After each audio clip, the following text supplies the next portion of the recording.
Alors cette vidéo, elle est faite pour toutes les personnes qui se sentent mal dans leur peau, qui sentent qu'ils sont pas au bon endroit, ils se trouvent qu'ils ont un physique un peu dégueu, ils s'aiment pas, ils sont trop mecs, trop gros, ils se trouvent trop mecs, trop gros, ils se trouvent pas assez intelligents, ils ont pas confiance en eux, ils manquent d'estime. Bref, à toutes ces personnes qui ont un sentiment à l'intérieur d'elles désagréable.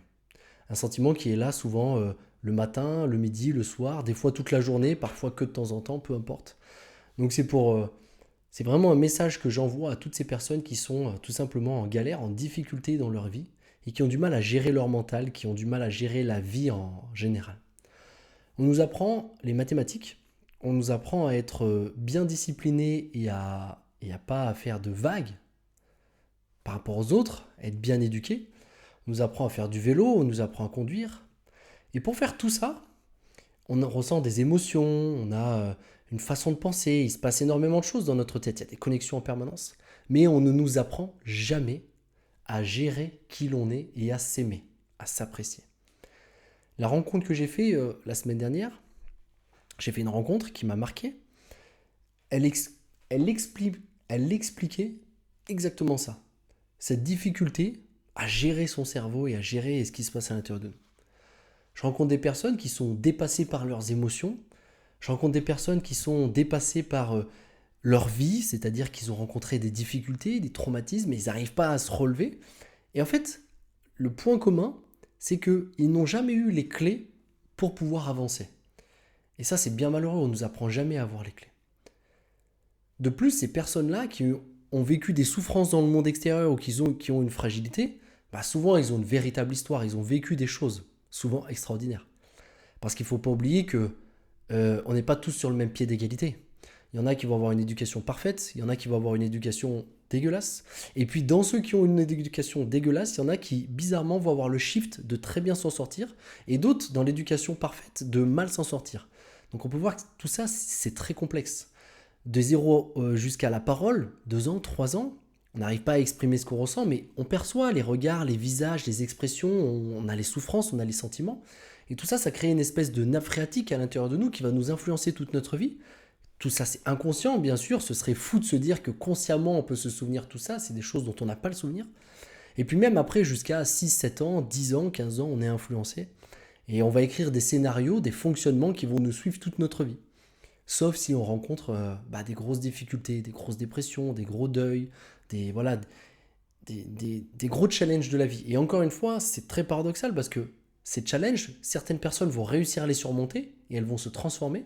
Et d'autres personnes, elles ne vont pas du tout y arriver, elles vont sombrer. Mon exemple personnel, tout ça, ça a commencé parce que j'ai fait des crises d'angoisse. Mais les crises d'angoisse, elles ne sont pas arrivées de nulle part. J'étais vraiment pas quelqu'un d'heureux, épanoui. J'avais pas du tout confiance en moi. Je me sentais très mal à l'aise, tout le temps en public. Le regard des autres me pesait énormément. Alors, j'étais vraiment pas quelqu'un que j'appréciais. Et ces crises d'angoisse, elles sont arrivées pour me faire sortir de ce système-là. Et j'ai réussi à en sortir là. Est-ce que j'ai eu la chance? Bien sûr qu'il y a un facteur chance. Après, je me suis donné les moyens et j'ai accepté de me dire que je pouvais être différent. Mais ce n'est pas le sujet d'aujourd'hui. Donc cette personne que j'ai rencontrée, elle était en grande difficulté. C'est-à-dire qu'elle avait vécu des choses dans le monde extérieur qui l'avaient amenée à perdre confiance en elle, l'estime qu'elle avait d'elle-même, qui n'était sûrement pas très haute à la base, ça l'a dégradée encore plus. Et le fait que cette estime soit dégradée, elle s'est dit qu'elle avait de moins en moins de valeur et du coup, elle a pris de moins en moins de risques, comme si elle évitait tout ce qui était inconfortable. Tout ça, bien sûr, ça s'est fait inconsciemment, elle ne l'a pas décidé. Et puis elle a tellement évité tout ce qui était inconfortable qu'elle a atteint un espèce de point de non-retour où elle a pris beaucoup de poids, où elle se sent très mal dans sa peau et où elle fait un job alimentaire parce que elle ne s'estime pas du tout. Pourtant, elle a fait des études au job qui devrait être à son niveau d'études. Elle s'estime pas assez, donc elle fait un job qui est alimentaire. Ça lui permet de survivre et encore ce job, elle a envie de le quitter parce qu'il est trop physique, il est trop intense. Et donc on peut voir que c'est ça la plus grosse problématique que je vois avec les gens qui sont en difficulté. C'est-à-dire que à la base, ce qui est très important, c'est cette prise de décision, de réussir à créer des habitudes, des fonctionnements. Quand j'arrive pas à créer des habitudes, des fonctionnements, ma vie est anarchique et elle est dictée par le monde extérieur et souvent par les autres. Dans ces moments-là, je ne vais pas attirer des gens très très sains parce que les gens très très sains, ils sont ailleurs. Ils vont pas voir les personnes qui sont très mal, parce que eux, ils vont bien à l'intérieur d'eux, ils ont des bonnes émotions.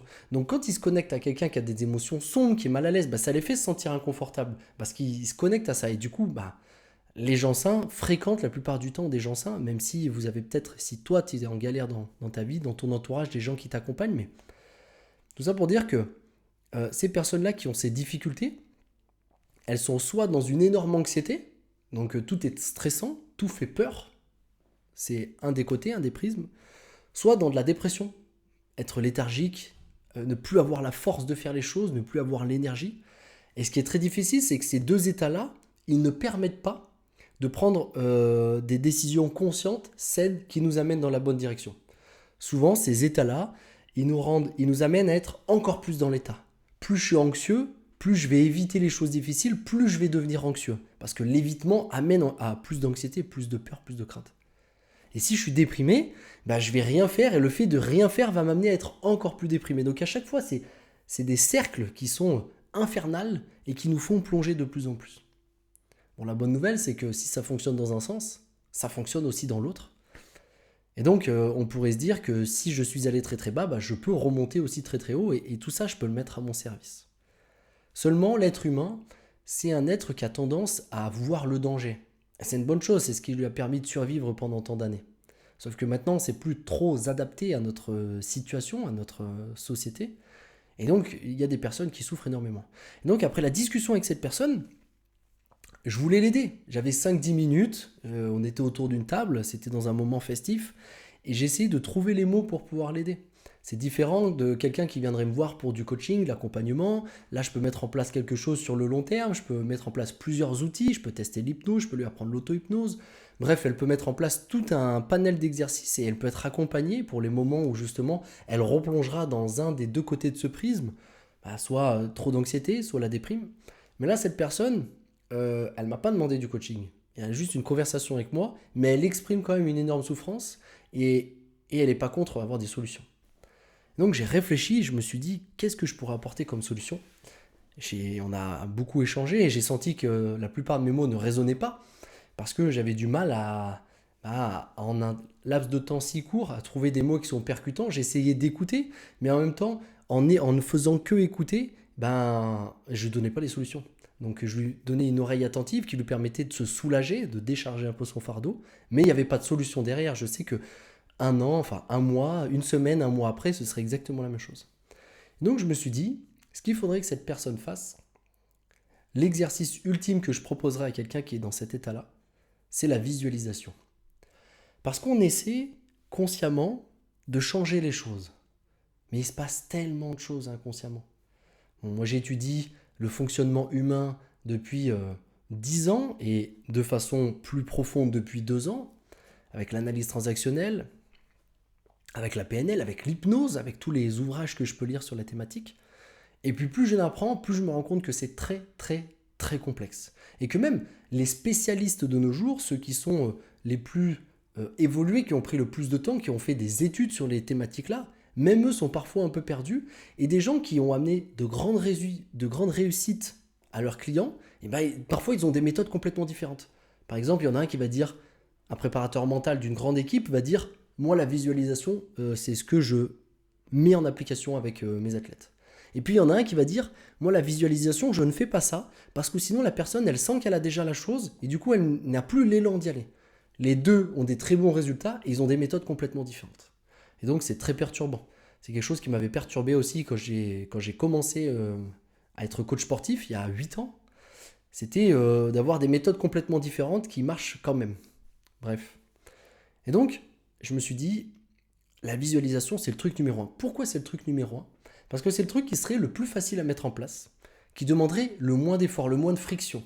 Parce qu'à chaque fois que je dois changer quelque chose, ça demande de l'effort, ça me demande un effort pour changer ou pour créer une habitude.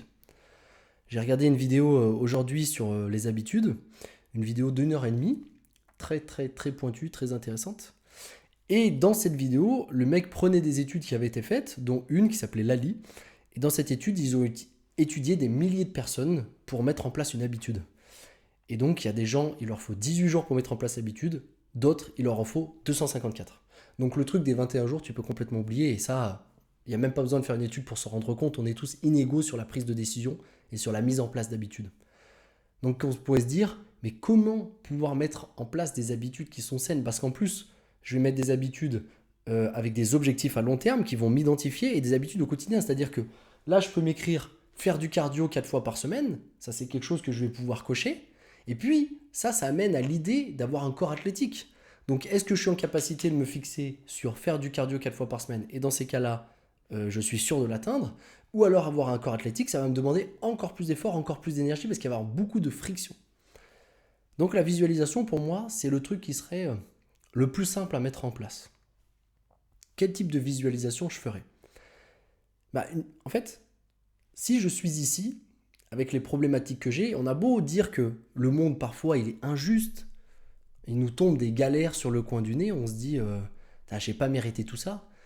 Alors bien sûr, il y a un facteur chance dans cette vie, mais il y a aussi un énorme facteur inconscient et l'endroit où on est souvent répond à qui l'on est. C'est-à-dire que si j'ai 25 ans, si j'ai 30 ans, que je suis quelqu'un de très compétent dans l'art oratoire, que je suis assez intelligent, que je maîtrise le fonctionnement humain, que je maîtrise d'autres thématiques, souvent, je ne vais pas être dans un endroit trop néfaste, je ne vais pas avoir le job alimentaire le plus nul de la Terre. J'ai des compétences qui me permettent d'être à un certain endroit. Et si je ne suis pas à cet endroit, c'est que je n'ai pas ces compétences. C'est-à-dire qu'on ne va pas se mentir, quelqu'un qui est aux Jeux Olympiques, il n'est pas arrivé là par hasard. Il a mis en place des choses, et c'est parce qu'il a mis ces choses en place qu'il est là aux Jeux Olympiques. C'est un peu la même chose pour notre vie de tous les jours. Et bien sûr, comme je l'ai dit tout à l'heure, on a tous une histoire, une marque, des gènes, et tout ça c'est inégaux. C'est-à-dire que moi par exemple, l'anxiété coule dans mon sang. J'ai toujours été quelqu'un de très très anxieux, d'assez méfiant quand j'étais plus jeune, et même si j'ai travaillé là-dessus, ça fait partie de mon identité. Et je sais que même à la fin de ma vie, j'aurai un fond anxieux. Alors après, maintenant, ce fond anxieux, il est complètement OK. Il me sert plutôt qu'il me dessert. J'ai appris à l'utiliser et à le contrôler, du moins à le diriger. Donc il ne me pose plus de problème, et c'est une bonne chose. Mais j'ai cette certaine anxiété à l'intérieur de moi. Donc on est inégaux, ça c'est complètement OK. Mais une fois qu'on sait qu'on est inégaux, on peut mettre en place des choses pour sortir d'un état qui nous dérange. Moi, par exemple, les crises d'angoisse, il m'a fallu 1 an pour en sortir. J'en suis complètement sorti, j'en ai jamais refait. Et j'ai même, à travers cette difficulté, vécu des choses, des ressentis intérieurs qui ont transformé ma vie et qui m'ont amené à être là devant toi et à parler et à me permettre de parler d'état d'esprit, de mentalité, de mindset, de développement personnel et de tout ce qui va avec, de psychologie et pourquoi pas même de santé mentale, même si on pourrait croire que c'est réservé aux psychologues, aux psychiatres. Moi je pense que absolument pas. Je pense qu'on devrait tous travailler sur soi et on devrait tous devenir le plus indépendant possible au niveau de notre santé mentale, c'est-à-dire ne pas la confier au premier venu et avoir des outils qui nous permettent de savoir ce qu'il en est. Moi par exemple, quand je refais mon appartement, ce que j'aime bien c'est avoir des notions de maçonnerie par exemple. Parce que le maçon qui va venir, je sais comme ça s'il me met une douille ou pas. Parce que j'ai des notions, je sais ce qu'il va faire, je connais les étapes brièvement. Si le mec, je sais qu'il y en a pour 5 000 et qu'il m'annonce 15 000, je sais que c'est un arnaqueur, donc je ne le prends pas. C'est exactement la même chose pour la santé mentale. Si je vais voir un praticien en hypnose et qu'il me fait faire n'importe quoi et que ça ne me convient pas, et que je n'ai pas les capacités de me dire que ce n'est pas ce qui est adapté pour moi, je vais peut-être perdre 10 ans avec cette personne-là, je vais peut-être perdre 1 an, je vais peut-être aller dans la mauvaise direction. Donc je pense que on devrait tous développer cette santé mentale, ce travail sur soi. Je m'éparpille. La visualisation, comment faire? C'est très simple. L'idée, ça va être de visualiser la personne que tu veux être. C'est simple. De créer une habitude, l'idéal le matin, là où on a le plus d'énergie, là où il y a le plus d'adrénaline, noradrénaline, on est le plus vif. Parce que le soir, souvent, ça va être compliqué, on a fait la journée. Donc le matin, pourquoi pas au réveil? 15 minutes, je trouve que c'est un temps idéal, ça nous permet d'aller dans un certain état et en même temps de ne pas perdre trop de temps. Si tu peux plus de temps, c'est mieux. Si tu peux faire une demi-heure, tant mieux. Après, ça va rajouter de la friction, ça va rajouter de la difficulté. Donc de visualiser en fait qui tu veux être et l'endroit où tu voudrais être. En faisant ça, mais pas seulement te visualiser de l'extérieur, c'est-à-dire de façon dissociée, te voir dans la scène, mais vraiment comme si tu voyais à travers tes yeux, être complètement associé à la scène, être à l'intérieur de toi. Moi, par exemple, la prise de parole en public, c'est intéressant pour moi, dans mes visualisations, je me vois parler devant 100 personnes, je me vois être à l'aise, je me vois animer des week-ends et j'ai même des idées qui me viennent. Et pendant ces visualisations, je me rends compte à quel point je suis limité parce que je ne m'autorise à imaginer un futur qu'avec la perception du moi que je suis maintenant. Alors que je sais que je vais grandement évoluer, que je vais complètement changer. Et le futur que je m'autorise à visualiser, à rêver, c'est le futur de celui que je suis maintenant qui s'autorise à rêver. Et donc je sais que ça va évoluer avec le temps. Donc cette visualisation, ce serait se faire un film mental. Tout ça, je ne le sors pas de mon chapeau. Je l'ai trouvé dans un des livres de Joe Dispenza, Super Conscient. Des livres qui étudient le fonctionnement cérébral, la vibration. Ton cœur, il émet un champ magnétique. Enfin bref, il se passe énormément de choses qui sont assez floues pour nous pour l'instant, qu'on pourrait mettre sur la loi de l'attraction, sur des choses qui seraient plus spirituelles, mais il y a des choses qui s'expliquent très réellement scientifiquement. On est sur, vraiment, on approfondit ça. Enfin, je dis pas moi, mais les scientifiques approfondissent ça. Et donc ces techniques de visualisation, c'est tout simplement un film mental de qui je veux être, comment je veux être physiquement, comment je veux me sentir, où est-ce que je veux être, où est-ce que je veux vivre, qui je veux avoir autour de moi. Et en fait, le fait de visualiser ça tous les jours, pas une fois tous les 36 du mois, ça n'aurait pas d'impact, tous les jours, ça va me permettre de créer, de devenir celui que j'ai envie d'être, là où j'ai envie d'aller. Par exemple, imaginons que je veux être à mon compte, je sais pas, trouver la femme de ma vie ou trouver des nouveaux amis, je vais me visualiser dans ces situations. Et plus je vais me visualiser dans ces situations, plus je vais ressentir les émotions que ça amène, plus ça va être attractif pour moi, plus je vais changer mon quotidien. Je te donne mon exemple personnel, je vis en appartement, j'ai déjà énormément de chance, je vis dans mon appartement, alors j'ai de la chance oui et non, je m'en suis donné les moyens. On a fait des travaux nous-mêmes pendant 3 mois avec ma copine pour que tout soit nickel et qu'on puisse vivre dedans, c'était très intense en plus du travail. Donc c'est une chance oui, parce que je vis en France, j'ai grandi ici, et ça c'est une chance, ça me permet de faire de l'emprunt et d'acheter un appartement. Mais d'un côté, j'ai saisi l'occasion et je me suis mis dans les dispositions énergétiques, c'est-à-dire que j'avais assez d'énergie pour qu'il n'y ait pas de friction de tout refaire. Donc je suis très bien dans cet appartement, mais j'aimerais une maison. Et donc, je me visualise dans cette maison, je vois les détails qui me viennent. Ouais, forcément, dans cette maison, il y a un garage gym, un endroit pour s'entraîner, avec un bain d'eau froide. Bref, je visualise cette maison et je sens que de la visualiser, ça me fait me poser de plus en plus de questions. Je commence à aller sur Internet, je regarde le prix des maisons, je me renseigne, je vois le delta entre qui je suis, là, l'appartement que j'ai et là où je veux aller, je vois ce qui manque, et ça, c'est en train de me modifier, c'est en train de me transformer. Alors parfois c'est inconfortable parce que ça va me faire me rendre compte que je ne suis pas la personne au bon endroit. C'est-à-dire que, par exemple, si je continue comme je suis en train de le faire, en attendant qu'il y ait un changement drastique, que quelque chose me tombe dessus, ça n'arrivera pas. Ce serait de la folie. Comme le disait notre ami Einstein, faire les mêmes choses et vouloir des résultats différents, ce serait de la folie. Donc ça me met inconfortable parce que ça me fait prendre conscience que je ne peux pas rester le même, que je dois changer, que je dois évoluer. Et donc ça me fait prendre conscience que je dois me remettre en question. Donc c'est inconfortable. Par exemple, aujourd'hui, la journée elle est un peu inconfortable parce que je me rends compte que ce que je fais, ça ne va pas. Je dois modifier ça, je dois changer et que ça ne va pas me tomber dessus par hasard. Par exemple, YouTube, je pourrais continuer à faire des vidéos comme je l'ai fait pendant peut-être 5 ans, et peut-être qu'il y aura du résultat un jour, mais il y a de fortes chances que ça ne tombe pas du ciel d'un coup si je ne change pas ma méthode, si je n'améliore pas la qualité des vidéos, si je n'améliore pas la sincérité, le storytelling, bref, tout ce qui va avec. Donc ces visualisations, si je devais dire à cette personne que j'ai rencontrée, parce que sur le coup, ça m'est pas venu, on était dans la soirée, enfin on était dans la journée, il y avait beaucoup de monde, il y avait beaucoup de choses, la conversation elle est arrivée court parce que il y en avait qui jouaient à la pétanque, donc ils sont venus me chercher, j'ai pas pu terminer, mais bref. Ce serait ça le truc numéro 1, ce serait visualiser qui on veut être. En faisant ça, à l'intérieur de soi, inconsciemment, il va se passer 1 milliard de choses. Des choses que l'on ne peut pas maîtriser consciemment. On ne peut pas se dire, tiens, je vais influencer telle partie de mon cerveau, je vais influencer... Non.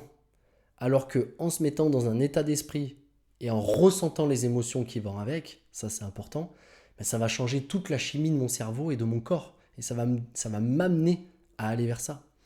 Et je pense que cette visualisation, elle est ultra, ultra efficace pour les gens qui ont des problématiques de santé mentale, justement. Et je pense que c'est même pour eux que c'est le plus adapté. Pour des gens qui seraient dans des situations de début de déprime, voire peut-être de dépression. Pour les gens qui auraient énormément d'anxiété. Et d'ailleurs, c'est drôle, quand j'accompagne les gens qui font des crises d'angoisse, il y a tout un protocole de visualisation. Et souvent, ils ont énormément de mal à visualiser les scènes où ils ont senti des crises d'angoisse. Et donc, en s'entraînant, ils arrivent à visualiser ces scènes. Et une fois qu'ils les ont visualisées, ils se rendent compte qu'ils sont capables de réaliser ces scènes. Et ensuite, ils sortent de leur mental et ils réalisent ces scènes. Par exemple, prendre la voiture, parler en public, etc. Donc, on a un merveilleux outil qui est la visualisation. Et le gros avantage de cet outil, c'est qu'il limite la friction. Ça ne nous demande pas un effort incommensurable de s'imaginer parler devant 10 personnes quand on est timide. En revanche, parler réellement dans le monde extérieur devant 10 personnes quand on est timide, c'est horrible. Mais si je m'entraîne ici, ça devient plus facile ici, à l'extérieur.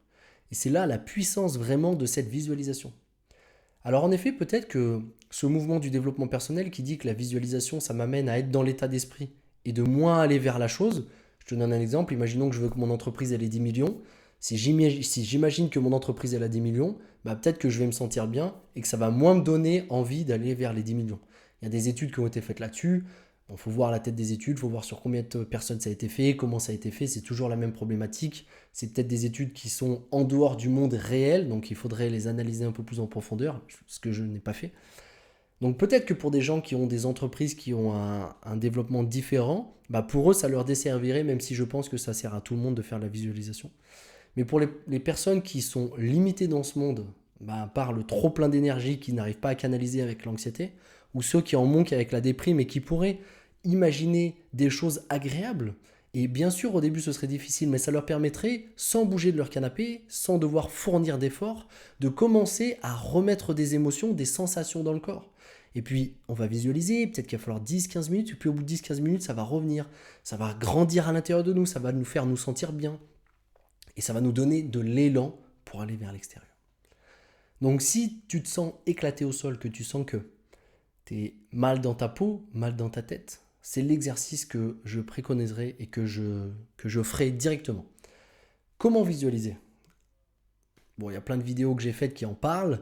Si tu veux en parler plus précisément et échanger avec d'autres personnes, en bas, tu as un groupe Discord dans lequel je balance du contenu tous les jours et à travers lequel tu pourrais échanger avec moi. C'est gratuit, hein, je suis dessus tous les jours.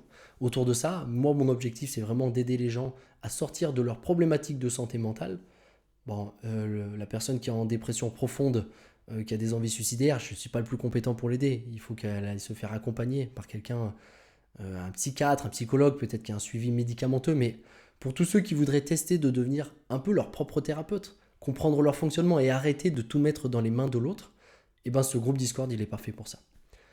Pour tous ceux qui veulent passer au niveau supérieur et avoir du développement personnel, plein de choses, il y a un lien juste en bas avec une semaine gratuite pour tester des petites choses. Et il y a un peu, c'est pas un peu, il y a une plateforme de streaming qui est la mienne, dans laquelle je balance des vidéos toutes les semaines sur productivité, communication, émotions, sensations, anxiété, stress, bref. Comment devenir la meilleure version de soi pour 2024, 2025, 2026. Voilà. J'espère que cette vidéo t'a plu. Il n'y a pas de montage, c'est vraiment du intense, du hard pour tous ceux qui s'accrochent et qui veulent s'en sortir. Je t'envoie vraiment un maximum d'énergie. Si ce contenu t'a plu, bien sûr, pense à le liker, à venir échanger avec moi en commentaire, me dire ce que tu penses de ça. Est-ce que tu as déjà testé la visualisation ? Est-ce que ça a fonctionné ? Oui, combien de temps ? Qu'est-ce qui s'est passé ? Le but, c'est vraiment d'avoir aussi vos retours pour pouvoir échanger avec vous et vous faire grandir et me faire grandir. J'espère que j'ai pu t'être utile et on se retrouve dans la prochaine vidéo. Ciao !